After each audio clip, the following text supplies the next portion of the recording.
Hello guys, ඉතින් අදත් අපිට AMD no display lap එකක් කරලා තියෙන repair එකට අපි බලමු මේ lap එකට power දීලා මොකද වෙන්නේ කියලා.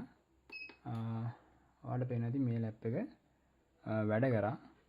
ඔයාලට පේන ඇති milliampere 200ක් වගේ තමයි මේ lap එක ඇතුළට ගන්න. එතනින් යන කිසිම function එකක් එන්නේ නැහැ. අපි මේකේ මම මේක diagnose කරලා බලලා මට තේරුණා මේකේ processor එකට අවශ්‍යම කරන 0.9 voltage එකක් තියෙනවා. ඒ voltage එක හැදෙන්නේ නැහැ. ඔයාලට දැන් මේ පේන්නේ board එකේ voltage එක තියෙන තැන. ඔයාලට පේනදී processor එකට තමයි මේක හැදෙන්නේ 0.9 voltage එක. ඉතින් guys මේ MOSFET එකේ මේ පැත්තට voltage එක එනවා. මේ පැත්තට pass වෙන්නේ නැහැ. මේ area එකේ තමයි ප්‍රශ්නේ තියෙන්නේ. මුලින්ම අපිට ඒක repair කරගෙන ඉන්න වෙනවා. ඔයාලට දැන් පෙන්නන්නම් ඒ case එක. අපි දැන් ආයේ power දීලා බලමු. ground එක සම්බන්ධ කරගමු. ඉතින් guys ඔන්න මම කියමු MOSFET එක. MOSFET එකේ මේ පැත්තට ඔයාලට පේන ඇති 0.89 ගෙන් 0.9ක් එනවා.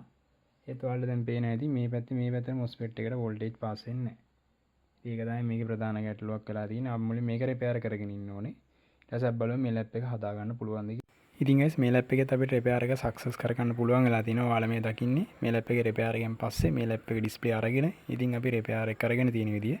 ඉතින් guys ඔන්න විදිහට අපි මේ lap එකේ repair එක කරගත්තා. ওই විදිහ තමයි මේ customer ගේ lap එකේ repair එක. අපි බලමු lap එක මොන වගේ condition එකකද තිබ්බේ කියලා.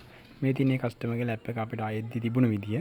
ඔයාලා දැන් පේන ඇති dust එක මොන වගේ තියෙන්නේ කියලා thermal paste එක dry වෙලා තමයි තියෙන්නේ. දැන් ඔයාලා දකින්නේ මේ display ribbon එකේ. ඔයාලා පේන ඇති මේ display ribbon එකට කූඹි හිටන් ගිහිල්ලා තිබ්බා. සම්පූර්ණයෙන් මේ customer තිබුණ dust එක මේ කූඹි හැමදේම අපි free මේ customerට අයින් කරලා service එක කරලා දුන්නා. මේ තියෙන්නේ service එක කරාට පස්සේ customer ගේ lap එක තිබුණු විදිය.